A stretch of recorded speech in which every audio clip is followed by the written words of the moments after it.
안녕하세요. 지난번 홍 팀장의 팩트체크 타이티 편에 이어서 이번엔 이제 모리셔스에 대해서 이야기를 좀 나눠보려고 합니다. 자세하고 온라인에서는 잘 볼 수 없는 그런 정보들을 다양하게 제공할 수 있도록 노력하겠습니다.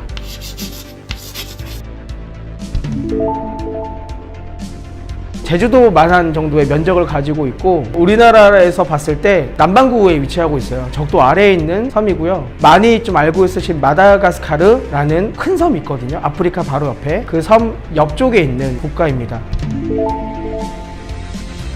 남반구에 있다 보니까 우리가 여름일 때 그곳은 겨울이고, 그리고 우리가 겨울일 때 그곳은 완전 성수기예요. 윈터 시즌이다, 썸머 시즌이다, 이 정도의 좀 구분이 이루어지는데, 윈터 시즌이라고 불리는 5월 달부터 한 9월 정도의 일정까지에도 여행을 하시는데 크게 무리는 없습니다. 다만 이제 비가 온다든지 아침 저녁으로는 조금 쌀쌀할 수 있기 때문에 가벼운 가디건 정도는 챙겨가시면 여행에 조금 더 편리하실 것 같습니다. 리조트가 고가로 가시게 되면 당연히 금액대가 300만원, 350만원대까지 1인당 올라가겠지만, 그것보다 합리적인 금액 200만원 초반대, 심지어 200만원 언더로도 쉽게 접근할 수 있는 지역입니다. 모리셔스를 들어가는 항공 패턴은 총 3가지가 있습니다. 우리나라를 봤을 때 두바이로 가시고 두바이에서 다시 모리셔스로 내려오는 노선이 있어요. 그리고 홍콩을 경유해서 모리셔스를 들어가는 노선이 있고요. 싱가포르를 거쳐서 모리셔스를 들어가는 패턴이 있어요. 우리나라 분들이 조금 더 안정적으로 이용하실 수 있는 노선은 두바이 노선인데, 일단 두바이까지는 매일 저녁 23시 50분 정도에 출발하는 항공편이 있고요. 그걸 이용했을 때 또 두바이에서 모리셔스까지 들어가는 비행편도 하루에 2대 운항을 하고 있기 때문에 내가 원하는 때 원하는 걸로 이제 선택해서 패턴을 잡을 수가 있다는 게 가장 큰 장점입니다. 금액은 1인당 137만 원 정도가 나오는데, 그 금액이 이제 1년 내내 나오는 보통 때의 금액이라고 보시면 되고요. 그 금액에서 조금 정도의 어떤 할인가가 들어가는 건 여행사 재량이라고 보시면 좋을 것 같습니다. 보통 5박 정도인 것 같아요. 가장 많이 선택할 수 있는 건. 근데 5박이라고 하는 시간 동안도 선택할 수 있는 스케줄이긴 한데, 두바이나 이 중동 지역도 요즘에 새롭게 트랜스퍼를 하면서 조금 이제 스탑업을 할 수 있는 걸로 좀 많이 생각을 하시고 있기 때문에, 두바이 쪽에서 1박 정도 잡는다면 모리셔스에선 미니멈 4박 정도는 잡아주시는 게 가장 좋은 스케줄이라고 보시면 될 것 같고, 맥시멈은 한 8박에서 9박 정도 생각하시면 좋을 것 같습니다.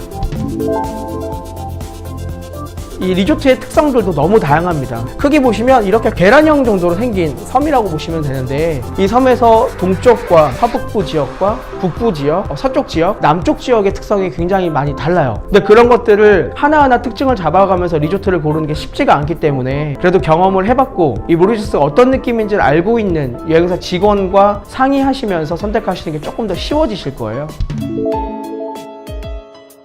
타사들과 다르게는 이렇게 특수지역도 굉장히 큰 관심을 가지고 있는 여행사다 보니까 기본적으로 문의를 많이 주시는 편이고, 또 송출도 많이 하고 있는 편입니다. 아무래도 송출 인원이 되면 모리셔스 리조트에서도 관심을 갖게 되고, 그 리조트나 에이전시에서 좋은 특전과 독점 리조트들을 공급을 해주게 됩니다. 그러면 저희는 타사에는 없는 리조트, 타사에는 없는 요금으로 조금 더 프로모션이 들어간 걸로 접근해서 안내를 드릴 수가 있게 되는 거고요.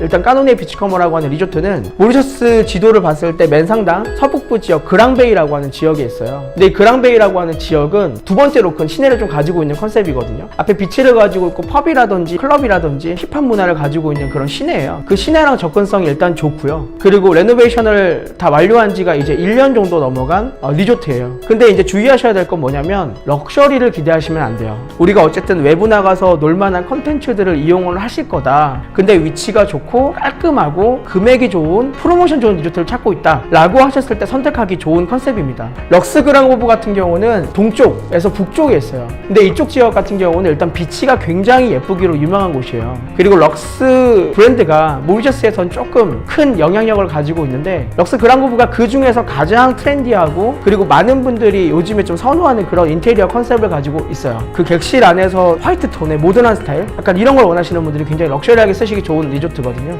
트로브슈와 산드라니 비치커머, 이걸 또 추가로 설명드릴 수 있을 것 같은데, 트로브슈 같은 경우는 아까 설명드렸던 그랑베이라고 하는 지역과 거리가 가까워요. 객실 수가 굉장히 많은 대형 리조트예요. 그래서 그 안에서도 일반 객실을 선택할 수 있고 또 개인 풀장이 있는 풀빌라 형태의 객실을 선택할 수도 있는 정도로 5성급 럭셔리 리조트라고 보시면 되고요. 산드라니 비치커머는 모리셔스 거의 유일의 완벽한 올인클루시브 리조트라고 보시면 돼요. 식사와 그 시간대에 맞춰서 간식 제공과 투어와 익스커션 같은 것들도 또 겸해서 이용하실 수 있는 컨셉이기 때문에, 여기의 장점은 또 위치가 공항 바로 옆이거든요. 내리셨을 때 좀 접근성이 가장 좋은 리조트.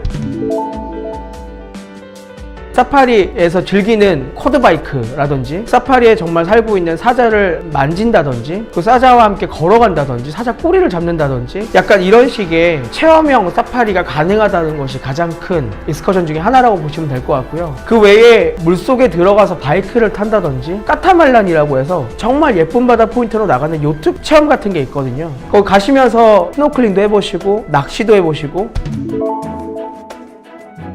설탕수수 밭이 굉장히 광활했어요. 거기서 재배되는 설탕들이 굉장히 좋은 품질로 인정을 받기 때문에 그 설탕들을 한두 개 정도 가져오시면 너무 달지도 않고 너무 자극적이지도 않아서 굉장히 만족도가 좋았고, 첫 번째는 비행 스케줄과 그 시간을 조금 염두에 두셨으면 좋겠다라는 부분이에요. 거리가 멀어요. 그러니까 전체 스트레이트로 갔을 때 20시간 정도가 걸리기 때문에 비행 시간부터 꼭 체크하시길 권장을 드리고요. 모리셔스는 정말 모든 리조트들이 다 거의 평지에 지어졌기 때문에 앞으로 보이는 그냥 프론트 전망이라고 보시면 되고, 앞에 나무나 이런 것들이 조금 있는 리조트들이 거의 대부분이기 때문에 동남아의 어떤 풀빌라 이미지처럼 쫙 내리꽂히는 바다 전망을 기대하시면 안 돼요. 그러니까 럭셔리한 풀빌라를 선택을 하더라도 조금 휴양하고 쉰다라는 개념으로 잡으시는 게 좋고, 가성비가 좋은 리조트를 앞선에 선택을 하셨다면 그땐 좀 외부로 많이 나가셔서 컨텐츠를 즐겨보시는 게 좋다라고 좀 권해드리고 싶습니다.